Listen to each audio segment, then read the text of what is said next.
कराची में champions trophy की security के लिए एसएसयू और दीगर कानून नाफिज करने वाले इदारों के 6,700 से ज्यादा एहलकार तैनात किए गए हैं। मजीद जानते हैं डॉन न्यूज के नुमाइंदे बिलाल खान से। जी बिलाल, बताइएगा सिक्योरिटी के मजीद क्या इंतजाम किए गए?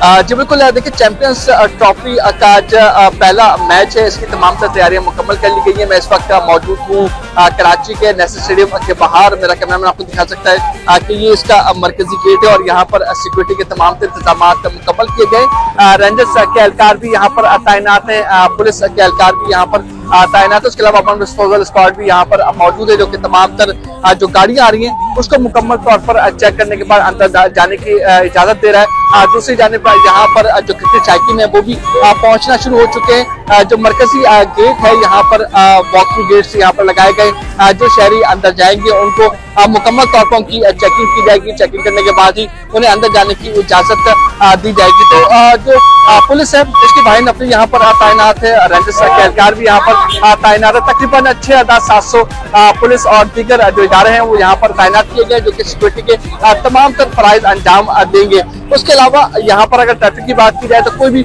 सड़क यहाँ पर बंद नहीं की गई। ट्रैफिक पुलिस एहलकार मुख्तलिफ मकामात पर तैनात है और ट्रैफिक की रवानी को बरकरार रखने के लिए अपना अहम किरदार अदा करेंगे। जबकि 3 मुख्तलिफ मकामात पर पार्किंग बनाई गई है। एक नेशनल स्टेडियम से मुत्तसिल ग्राउंड है, वहां पर भी पार्किंग के इंतजाम किए गए। उसके अलावा एक्सपो सेंटर में भी तमाम इंतजाम पार्किंग के मौजूद हैं और जो चाइना ग्राउंड है वहां पर भी पार्किंग देखने को मिल गई। तो इंतजाम जो है वो फुल प्रूफ किए गए। पुलिस और रेंजर्स मुख्तलिफ मकामात पर तैनात है, जो कि सिक्योरिटी के फराइज अंजाम दे रही है।